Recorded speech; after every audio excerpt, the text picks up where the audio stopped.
माणसांचं पथक पाठवून इकडे आधी त्यांनी खालपासून वरपर्यंत पोलिसांचं पथक पाठवलं गेलं होतं। 5 पंच होते पोलीस, त्याच्यापैकी एक जण वर होता जो तिथे व्हिडिओ काढत होता।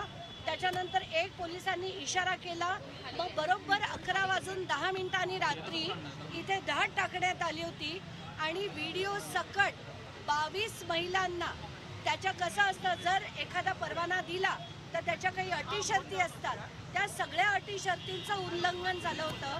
स्टेजच्या खाली महिला येऊन त्यांच्याबरोबर राहू शकत नाहीत, पण त्या ग्राहकांबरोबर त्या महिला बसलेल्या होत्या।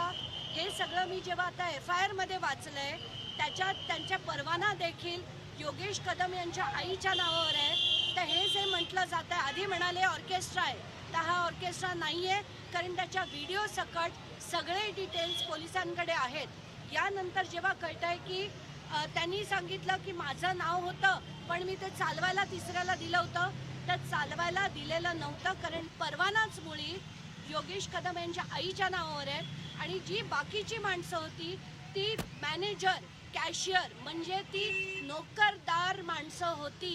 तर याचा अर्थ सरळ आहे की हा जो बार होता तो योगेश कदम यांचाच आणि त्यांच्या वडिलांचा होता, कारण त्याच्या बारच्या परवान्यावर त्यांच्या आईचं नाव होतं। कुठच्याही परिस्थितीत असे गृहमंत्री महाराष्ट्राला नकोत। गृह राज्यमंत्री यांनी तातडीने राजीनामा देण्यासाठी मला लीगली ज्या गोष्टी करायच्या आहेत त्यासाठी मी आता समतानगर पोलीस स्टेशनला जाणार आहे। तिथून ओरिजिनल FIR ची कॉपी, परवान्याची कॉपी मला जर त्यांनी दाखवलं तर तो जो व्हिडिओ आहे हा आता आपण बघतो इथे बोर्ड हा झाकलेला आहे, तर हे झाकण्याआधीचे तिथे बोर्ड काय होते या सगळ्या गोष्टींचे पिक्चर्स जर त्यांनी दिले तर ते मी घेणार आहे, कारण मला जर कायदेशीर कारवाई करायची असेल तर त्यासाठी मला या सगळ्या गोष्टी लागणार आहेत। म्हणूनच मी आता इथे स्वतः आलेली आहे।